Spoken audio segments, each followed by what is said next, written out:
Japanatron. Japanatron. Japanatron. Japanatron. Japanatron.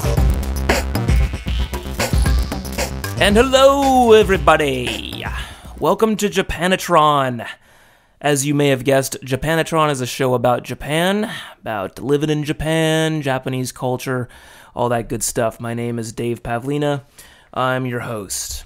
Let's jump right into it.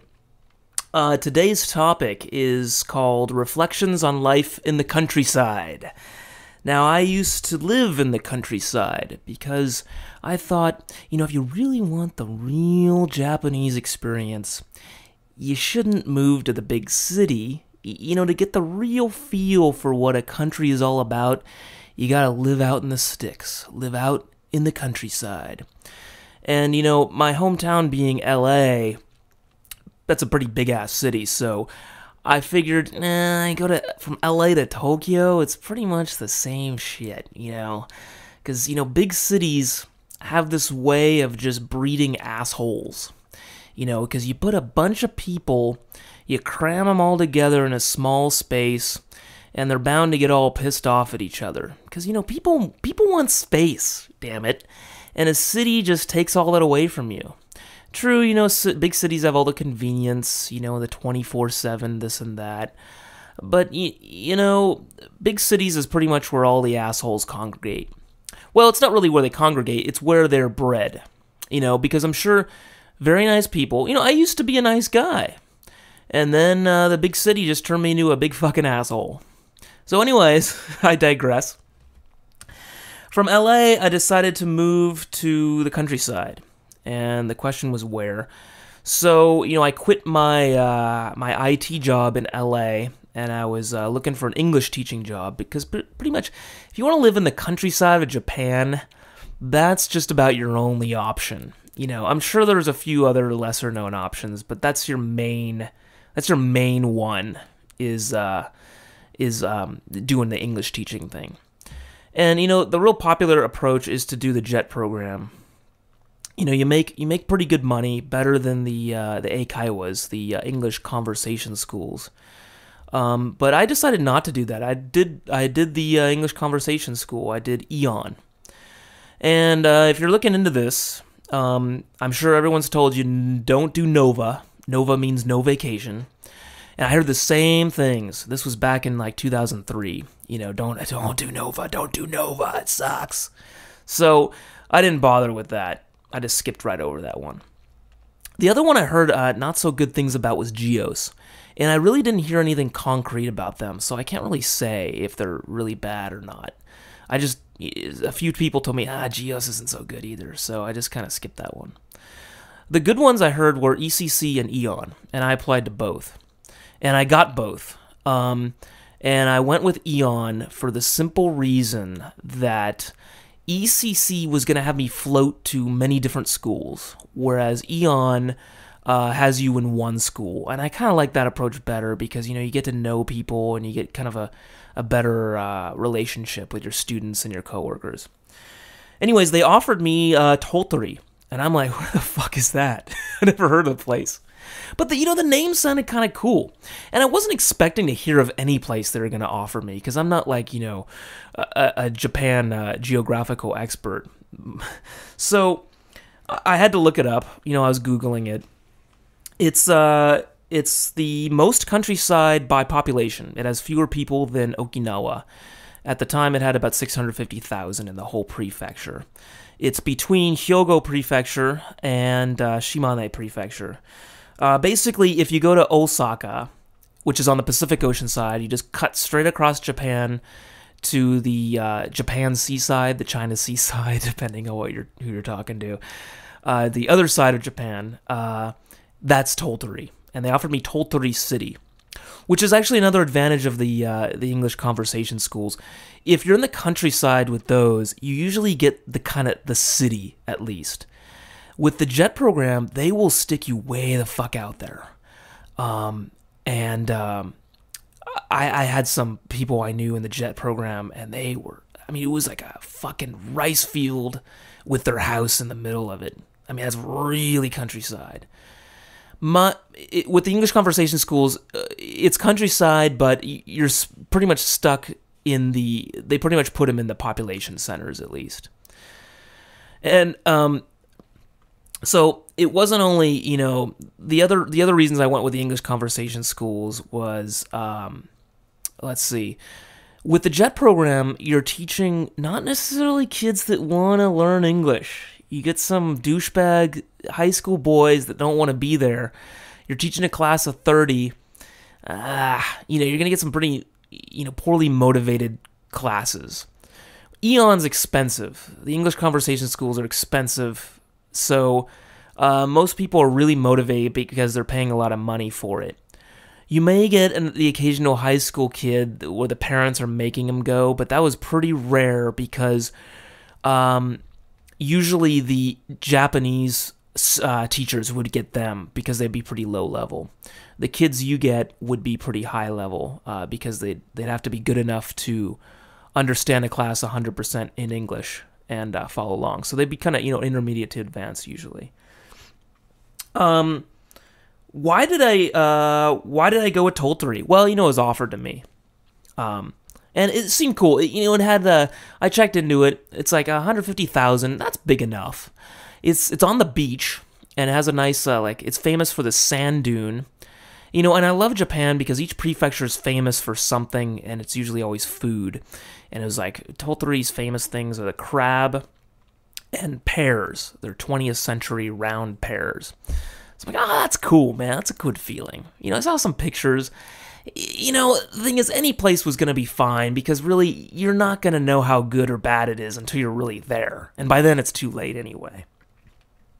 So, I was thinking, probably a few of my listeners maybe want to hear a lot about Eon, you know, and the experience of working at the Eikaiwa. I'm thinking of covering that in another episode. Today I'm going to basically try to focus on life as it was in Tottori, daily life.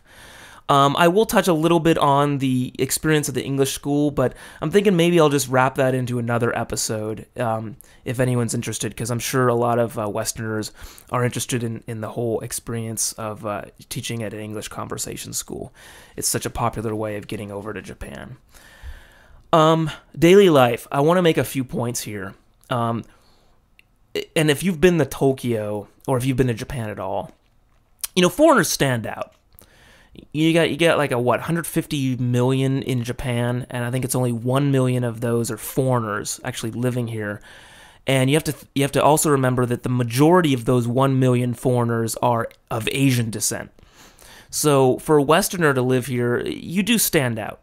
In Tokyo, you don't get stared at so much because it's a city of like 13 million. It's pretty cosmo, and you know, people are used to it. But when you live out in the countryside, you're going to get stared at. You're going to stand out a lot more. And you know what? I don't even blame them for it. Because, let me tell you, months would go by and I would not see another foreigner except for the other teacher I had at Eon. You know, but that doesn't really count because I see him at work anyway. Months would go by and I'd see another foreigner and I'd be like, what the fuck is this? This is my fucking town. So, yeah, I don't really blame them. Even to me, I stand out. I look in the mirror, I'm like, fuck, man, I stand out here. So, I don't know. For that kind of percentage, that kind of ratio of foreigners, yeah, shit, fine, stare. It's a good thing and it's a bad thing, all right? The bad thing, everybody knows you. You're basically a celebrity, okay? Which could be good, okay, but you gotta be really fucking careful, okay? It can wear on you. I mean, if you're gonna get drunk in public, or if you're gonna be drunk, you know what? I have a good story about this. A friend of mine got drunk and he literally passed out on the street and he was vomiting. And the students walked by and saw him, and it was like all over. It was practically front page news the next day. So you got to be careful with that kind of shit. The other funny thing is I was at the video store and I was like, I saw the porno section, you know, with the curtains. And I was like, shit, man, I want to check out what the Japanese porno is like, you know, it's kind of a cultural experience, you know. What's the deal with like the Japanese porno, you know, section in the video store? You know, I've been to plenty of them in the U.S., and I was like, no, Dave, you better not, because sure enough, a student is going to see me go in there. Or worse yet, a student will already be in there when I come in. I'm like, hey, Takashi, Yoko, how's it going? Just looking at some pornos. No, I just didn't do it. That's what the internet's for, you know?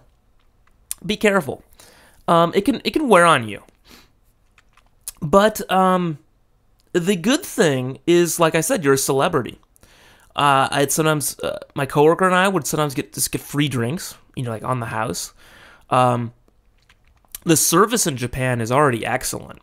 And when you're a foreigner, especially way out in the countryside, often it's even better.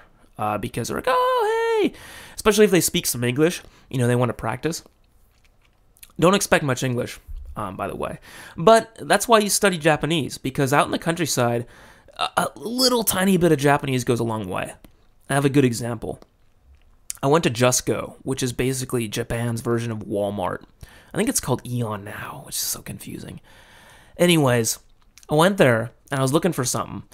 And I admit, sometimes I just took advantage of this. I would just say, sumimasen, excuse me. A simple sumimasen would get me like 3 people around me, and they would just do the shopping for me. I would just show them the list, and they would be like running around getting everything for me, practically. Because they do not expect white boy like me to speak a word of Japanese. And when I busted out just a simple sumimasen, it got me like unbelievable service. So in that sense, yeah, it's a good thing. It could be a very good thing. But be careful. Like I said, everybody knows you. Students would say to me on Tuesday, starting class, hey, I saw you at such and such. I saw you at this restaurant. And it's kind of creepy, actually, because it's like, they're not stalking you, but they're just like, yeah, I saw you. You know, you didn't see them at all. Because they're blending in. They blend in. You don't blend in at all. It's like, yeah, I saw you. And I remember one student was like, yeah, I saw him with a girl. And he was like telling my boss. And my boss knew, you know, I was going out with a girl and everything. So she was fine with it. But it's kind of creepy, you know, like a student will tell your boss, like, yeah, I saw him. He was on a date. He was holding hands with a girl or something. Something's going on. So just be careful. Another good example, I go to the post office. You know, like, hey. Like the, you know, old Bob down at the post office knows you. So it's that small town feeling, but you're also kind of a celebrity. You know, you're a big fish in a small pond. So be careful. Be careful. That's the advice I can give you. In my free time, let's talk about this. Now, Aeon gave me the weekend at Aeon was Sunday and Monday, which really sucked because I had to work Saturday. And that was actually the busiest day, which if you're not mentally prepared for it, really sucks. Because Saturday, for so many years, was just, you know, kick back and relax, sleep in. But luckily, the schedule at Aeon is not very strenuous. I mean, you got to remember, they're recruiting basically people fresh out of college usually. And it's not a really high responsibility job. So luckily the free time was awesome. I mean, our first class would start at like noon, you know, so every day I could sleep in, which is dangerous, I'll say, because you could really become a fucking loser, you know, sleeping until like 11:30 every day. You really feel like you did nothing with your day if you're waking up at 11:30 and then you're going to work. So I tried to put an effort to get up a little early, you know, to enjoy some free time even before work. So true, it sucked having the Sunday, Monday weekend sometimes, but it wasn't that strenuous of a work schedule. And I'll get into that in another episode, the whole Aeon thing. Now, Tottori being out in the countryside, I was really into the outdoor activities. There's a ton of just spans of nature and just beautiful like waterfalls and mountains. And you know what they would call a park is basically what I would consider like a national or state park in the US. And when I just hear the word park, I just think of like a baseball field or something in a city. But when they say park, it's like 100,000 acres of something of like unspoiled forest, you know, and with trails going through it. So sometimes I'd hop on my bike up to one of my favorite parks was called Ochidani Park, and just go hiking through there. And the funny thing about Japan is they stick vending machines everywhere. So I wouldn't even bring water or anything that you'd normally bring on a hike, because along the hiking trail in the middle of the forest, I would inevitably find a vending machine. I'd be in the middle of nowhere, and there's just a vending machine there, which was kind of funny. It's kind of sad because, you're spoiling the scenery, the environment and everything with an ugly vending machine right there. But it was convenient. You get like water right in the middle of nowhere. I didn't even have to carry anything. And then, of course, Japan, there's like a convenient little trash can right next to it. So, outdoor activities. If you're going to live in the countryside, I highly recommend them. It's like, moving to Idaho, moving to Wyoming. It's the areas of the country that have this unspoiled nature, and Tottori had plenty of it. Even in June, they had this the same park, Ochinari Park, had fireflies, which was really cool. I had never seen them before, and they're like green, and they're just sort of hovering around everywhere. It's spiritual, man. It's really cool. And if you're gonna experience Japan, I can't stress this point enough. Is that's really a huge advantage of the countryside, is that unspoiled nature. Another thing I love doing was snowboarding. Now, Tottori had a shitload of snow, and I'm from LA, so, LA, California boy doesn't know how to... Had been in snow. I'd been in snow before, of course, snowboarding. But when I go back home to LA, there's no snow. So I never had to live with snow, which could really be a pain in the ass. So, snow, okay, fine. That's living with snow, it's the same everywhere. There's nothing really Japanese about that, so I won't get too much into that. But the point is, there's a ton of snowboarding, and it was so close. Even though I didn't have a car, there was a bus or even a train ride that would take me to a ski resort. And this was the huge advantage of the Sunday Monday weekend. Was Monday in the countryside in Japan is fucking awesome. There's no crowd anyway on the weekend, but when you make it Monday morning, there's nothing going on. So I go snowboarding. I even bought a board, which in a way I regret because I could have just rented one and saved myself the trouble. But I bought a board used, and on Monday mornings during the winter, I would just head out to the ski resort. And it was funny, the first time I went, I took the train, and the train just dropped me off at the station with this little town around it. And I had to figure out, I read the guide, and there's like a shuttle that stops in front of the station and will take me straight to the resort, okay? And I'm like, I get off at the station on Monday morning, and there's just nobody around. It's just this abandoned station. I'm like, where the fuck is the shuttle? So I'm looking, and I swear, I find the sign for the shuttle. My limited knowledge of Japanese and kanji. I'm like, okay, I think this is the shuttle. I'm looking at the schedule, and I'm like, okay, actually, it should be here in about 15 minutes. 10 minutes goes by. I don't see a soul. And I'm like, okay, I still got another 5 minutes. A truck pulls up. An old guy in a truck, like a pickup truck. And he pulls up to me, and he says in like really broken, like really old man, guttural Japanese, like, hey, you going up to the resort? Because he sees me in my, snowboarding gear and, snowboard in hand. It's not hard to figure out. And I'm like, yeah. And he says, hop in. And I'm like, is this the shuttle? So shit, I'm like, hey, when in Rome, and Japanese are famous for being nice. So I'm like, shuttle or not, let's do it. So I hop in. He's driving me up the, this icy mountain road up to the resort, and I smell something. I smell liquor, and I'm like, the fuck is that? So I look over. I'm kind of in the back seat, and I look at the guy, and in his drink holder, he's got a can of Chuhai, which is kind of like Bartles and James. It's like a wine cooler sort of thing. And he's fucking literally drinking and driving at the same time. I'm like, oh fuck. And we're driving up this mountain road, this curvy mountain road. And I'm like, just incredible fear comes over me. I'm like, oh shit. Now the guy was nice enough and he's kind of making conversation, but I'm like, oh fuck, am I going to get up there alive? And I'm sort of just high-ing my way through the conversation because I don't know what the fuck he's saying, because he's half drunk, hopefully half drunk, and he's babbling on about something. I just keep sort of high-ing through it. Oh my god, we finally fucking get up there alive. And he's like, hey, give me a call when you're ready to come home, and I'll come and pick you up. And I'm like, yeah. And inside, I'm like, no fucking way am I going to do that. I'm taking the real shuttle, which I see up there, and it looks nothing like a fucking pickup truck. It looks more official, like a real resort shuttle. Thank God. Worth the 25 yen or whatever it was to get up there.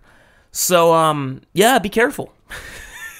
Japanese are nice, but be sure, hitchhiking up to the ski resort. I'm alive to tell about it. It's got a good story, but, yeah, be careful. Another thing I did in my free time was, the city offered, free Japanese lessons, which were very, very Japanese. A very Japanese experience. I would show up to this class, I think it was on Saturday or no, it was definitely on Sunday. It was on Sundays. Which worked out with my schedule. I'd show up to this class, and I was the only non-Asian, which was kind of a statement about the foreigners in Tottori. I'm sure there were other Westerners in Tottori. I just didn't really put much of an effort into meeting them, because that was not really the point in me moving over there. Anyways, I go to this Japanese class, and there'd be like a table of like the China table, and then it would be like all like young Chinese university students. Tottori was a university town. And then another table would be the Filipina housewives, chattering away in Tagalog. And then there'd be like the Thai table, which had maybe like 5 people, and they were kind of like the Chinese students. They were like university students or like factory workers or something that were over there. Moved over there. And then there was me. And I'm like, what fucking table do I want to sit at today? He was like, should I do China? Should I do the friendly, the Filipina housewives? Or should I do the Thai people? What should I do? What should I have today? And the class was great because everyone was way more fluent than I was. And this class was basically Japanese people, a Japanese class for people who already speak Japanese. I'm like, it was literally throw you in the deep end of the pool. Now, fortunately for me, I had some Japanese under my belt before I had moved, but I brought some of my coworker friends, and they were not so lucky. They had 0 Japanese, and they really struggled in that class. And I think that's probably why it wasn't frequented by the Westerners. Because it was a pretty tough-ass class if you had 0 Japanese skills. So you really kind of had to know a little bit. But the thing is, everyone was really friendly. The Filipina housewives spoke English, of course, and they helped me out. And it was a fun class. We kind of just pick an activity and kind of go with it for the whole thing. It was free, so really I can't complain. For that reason, it was a blast. They even gave us a textbook, and we had little parties and stuff. And it was a great way to meet people, because I'd run into the teachers, the volunteer teachers there all the time. You're always running into people you know. It's a small town, and you stand out. And I loved it. It's really what I consider kind of my glory days in Japan. It's when I first moved there, and it was very much the Japanese experience. I really look back on Tottori with a lot of nostalgia. It was a fantastic experience, and I can't recommend it enough. The biggest thing I did, finishing up this section, what I did in my free time in Tottori, the biggest thing I did was live shows.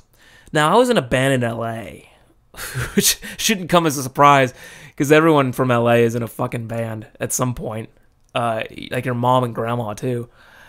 And when I moved, I have so much free time when you're an English teacher, because once you get the gist of the teaching deal, you pretty much got it figured out, and the classes begin to repeat, and you pretty much figure it out, and your preparation time that you have to put into preparing for classes goes way down, and you just have a lot of free time on your hands.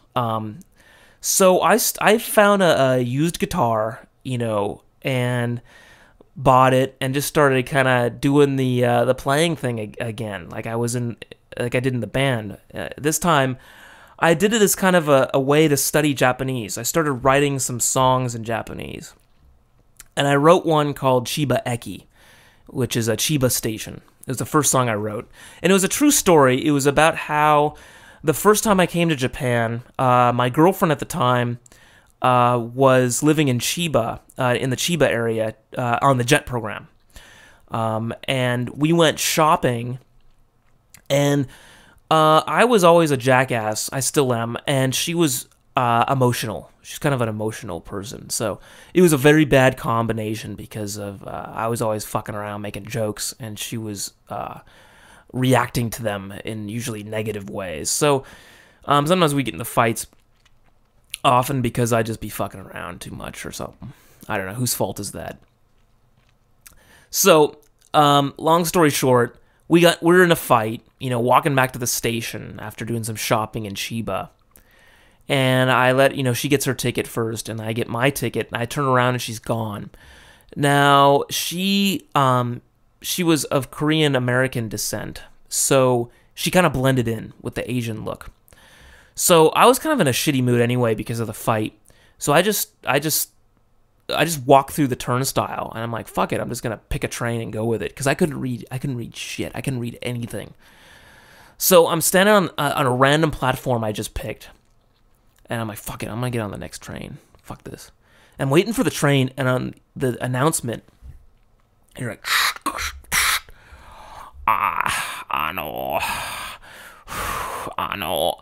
American boy. And I'm like, everyone starts looking at me because I'm the only white boy. I'm the only American boy in the whole station, practically. Everyone's staring at me. I'm like, oh shit, I think that's me. And then I hear like all this rumbling on the mic. David, come to the JR station. David, come to the JR station. It's my girlfriend's voice. I'm like, oh fuck. Walk of shame. I had to walk down to the JR station, the JR office or whatever at the station, and my girlfriend was waiting there. She's like, I'm so sorry, we got separated. I'm like, yeah, we got separated. You fucking ditched me. Anyways, wrote a song about it. Years and years later, wrote a song about it called Chiba Eki. And I played it at one of the Eon parties. Our school put on a lot of, like a Halloween party was our big one. We usually did because it's a very American thing to do, a very Western thing to do, Halloween.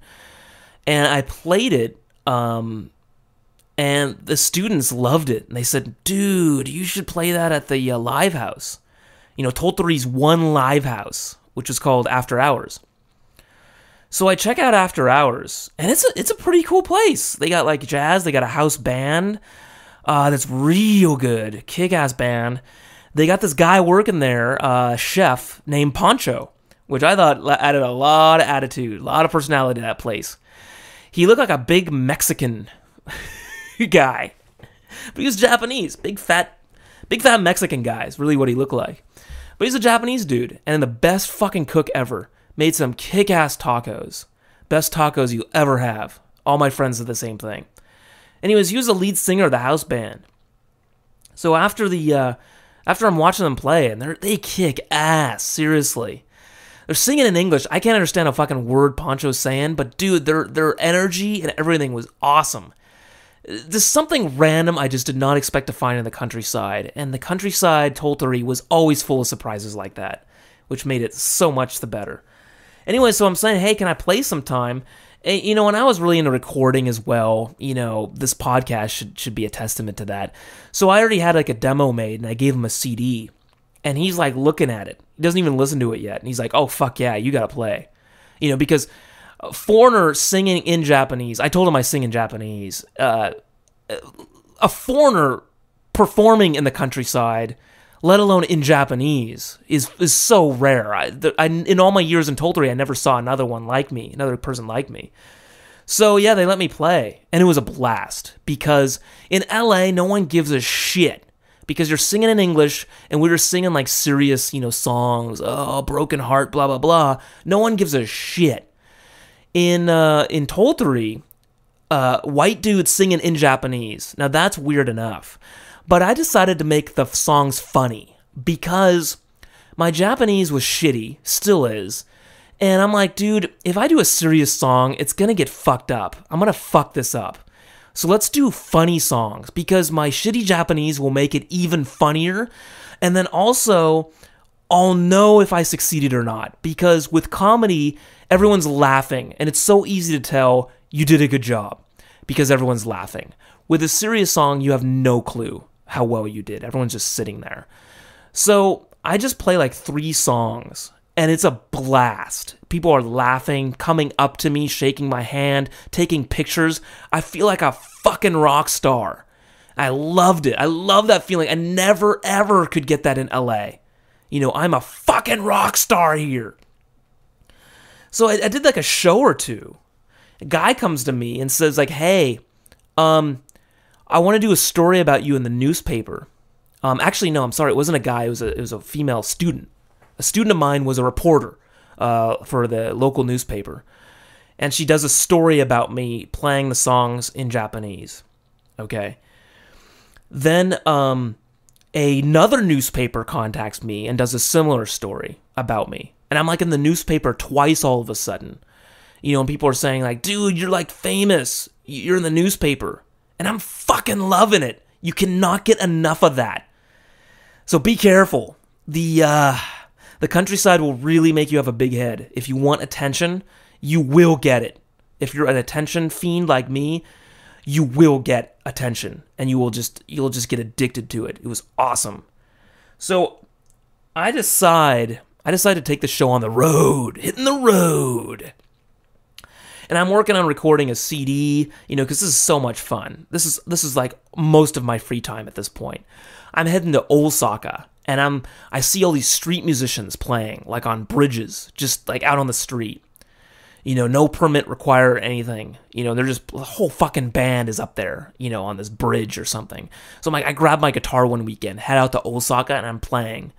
Unfortunately, I could barely be heard because there's like full bands playing like nearby me. But people are crowding around me because I'm singing these funny songs in Japanese. And some girls come up to me and they say, hey, you should play at the Live House in Osaka. So I sign up there, I get a show, and just all these doors are opening because I just stand out like that. I'm like the only white boy singing funny songs in Japanese. And I cannot get enough of that. So I'm playing shows in Osaka, getting bigger shows. It wasn't like packed with people or anything, but the enthusiasm of the crowd was just feeding me because it was people you didn't know. I did not know these people, and they're like clapping and cheering and coming up to me and taking pictures after the show.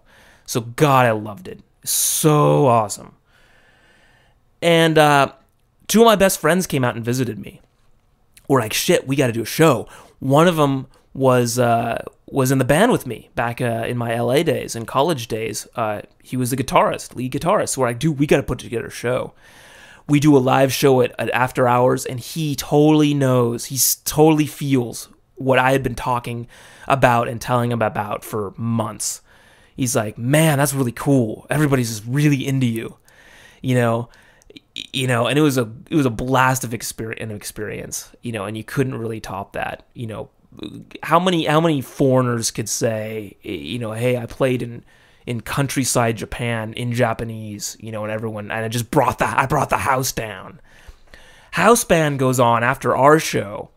They invite, the guitarist Mike, my best friend. to come up there and solo. I got video of it. He's like soloing in front of everybody. We had a bunch of college kids there that night or something from the university and, cheering us on. It was a blast. We could never, ever get that in LA. I mean, we would have to have a record deal and promotions galore to get that kind of atmosphere at one of our shows. In LA, we had to beg people to come. Mom, please come to my show. It's Wednesday at 11 p.m. That's the kind of shit you get. But in countryside Japan, man, I could play anytime. Friday night at 8, at the one live house. So, that pretty much wraps up my nostalgic session. So, hey, I'd love to hear from you. If you lived in the countryside, if you're thinking about coming here, let me know your experiences.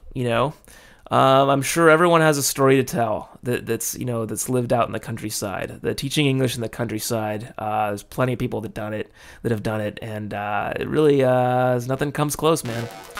So, all right, talk to you guys later. Bye.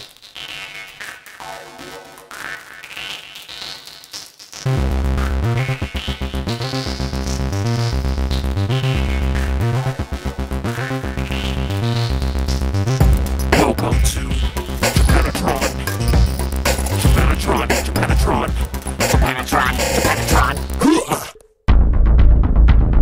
You have received this transmission from the Comedy Podcast Network.